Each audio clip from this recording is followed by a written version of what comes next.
ramping up its aggression against Taiwan on her watch. When Kamala Harris walks in the room, America's enemies sense weakness. And that's why we have got to fire Kamala Harris, not give her a promotion.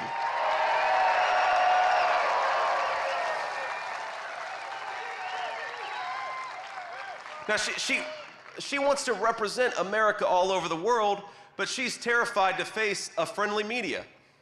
Does anyone think that the person who runs from the friendly American press could stand up to Vladimir Putin or Kim Jong-un or Xi Jinping?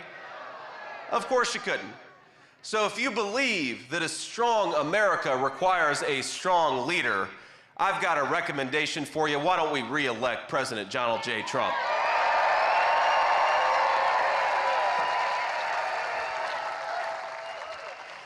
And while we're on the topic, don't send her stolen valor sidekick. Send a former Marine. Send J.D. Vance to be vice president.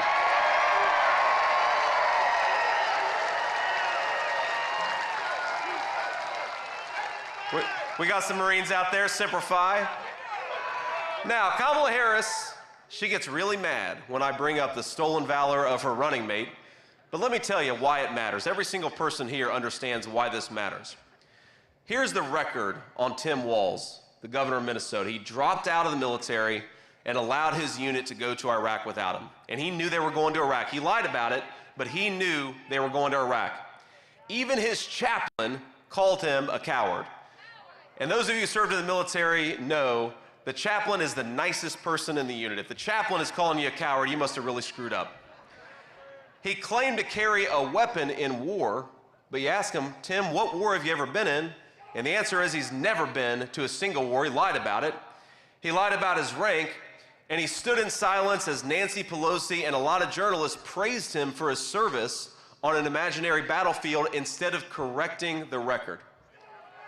What won't stolen valor Tim Walz fib about? In fact, I believe at his next speech, he's probably going to say he survived an assassination attempt in Pennsylvania. I think that's what Tim Walz is going to claim next time. Now look, we don't criticize, and this is where the media is dishonest here, we don't criticize Tim Walz for his years of service in the National Guard. We condemn him for lying about that service for political gain. It's disgraceful, and nobody should tolerate it. Now, Tim Walz needs to not only explain why he abandoned his Guard unit, he also needs to explain his bizarre love affair with China. Have you seen this? This guy's been to China more than the U.S. ambassador to China. He got married in China. He visited China over 30 times. He honeymooned in China. He taught a course approved by the Communist Party in China. He even brought American high school students with him on visits to China. Now I know, and we all know, that Kamala Harris wanted to outsource our factories and jobs to China, but I didn't expect her to outsource the selection of her running mate to China too. But here's the problem in choosing him for vice president. It's not just about Tim Walz, it's about Kamala Harris's terrible judgment. We do not need a president with terrible judgment. We need Donald J. Trump back in the White House. Nothing matters in national security and foreign policy more than judgment, because nobody knows what's going to happen. Nobody knows what crisis is going to erupt over the next 4 years. And I got to be honest with you, my entire adult life has been shaped by presidents who threw Americans into unwise wars and then failed to win them. And if we're being honest, it wasn't just Democrats, it was sometimes Republicans too. And what did Donald Trump do? He stood up to the chicken hawks. He bucked the foreign policy establishment. Even sometimes he resisted pressure from within his own party. In President Trump's 4 years in office, we had 0 new wars. We had peace all over the world when Donald J. Trump was president. In the Middle East, he brokered the Abraham Accords, brought stability, and created a long-term balance to Iran. In Europe, he pushed the Europeans to take more responsibility for their own defense so the United States would not have to pay for a bunch of freeloaders. We ought to focus on our own security, not subsidize European welfare. They can take care of themselves. And never forget, as much as the Democrats said that Donald Trump was somehow on the side of Russia, the only president of the last 20 years who had Russia not invade a neighbor was the presidency of Donald J. Trump. He kept Russia in check. He's the only president of our lives to do it. Under Kamala Harris, Putin invaded Ukraine. But under Donald Trump, Putin didn't do a damn thing, and that's because of strong leadership. People respected him.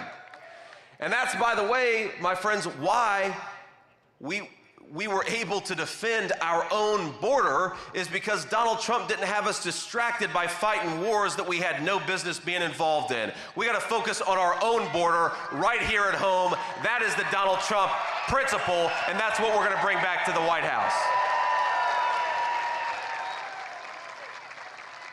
It's funny, all these people said that he was going to start a nuclear war, but President Trump knew more about diplomacy than any president of the last 40 years. In Asia, he opened diplomatic talks with North Korea after a half-century of stagnation.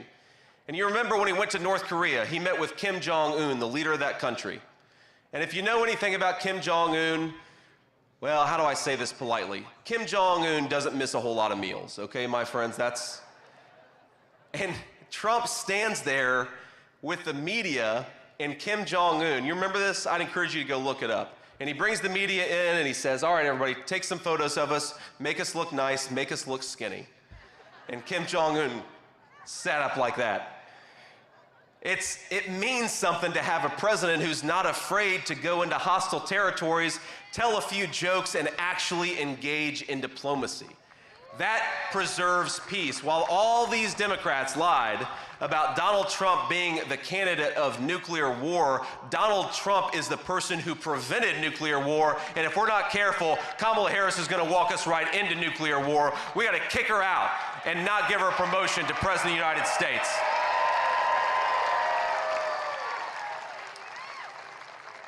And maybe the most important thing Donald Trump did is he began the process of ending America's economic reliance on China. The most important thing, because Donald Trump understands economic security is national security. The whole world knows that China doesn't have better workers than America, but they're willing to lie, cheat, and steal to win. They lied about unleashing COVID-19. They cheat and they ignore trade rules, and they steal America's intellectual property. Now, Kamala Harris lets China get away with all of it, and China Tim helps her. Donald Trump isn't going to let China steal a damn thing. He's not going to let them steal our factories, not going to let them steal our jobs, not going to let them steal the American dream from American workers. Donald Trump will not allow America to be dependent on Chinese medicine for our children. That's a big thing. You know, so much of what we put into the bodies of our children is made in China. Doesn't make any sense. And Donald Trump will tell China that if they don't stop sending fentanyl into our city, there is gonna be hell to pay. No more of that crap. We need somebody who stands up for American workers. Now, the establishment loves to complain about President Trump's approach to diplomacy. They don't like the way that he talks. Have you seen this?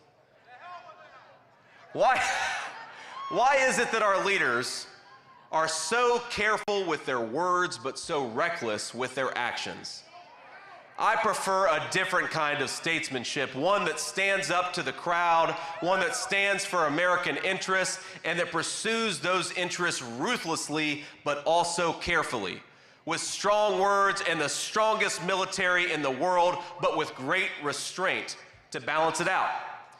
Donald Trump's presidency was the first disruption to the failed consensus and the terrible consequences that it wrought. So I say, let him whine about Donald Trump's tweets. Because let's be honest, folks, mean tweets and world peace has a pretty nice ring to it. I think we ought to bring it right back.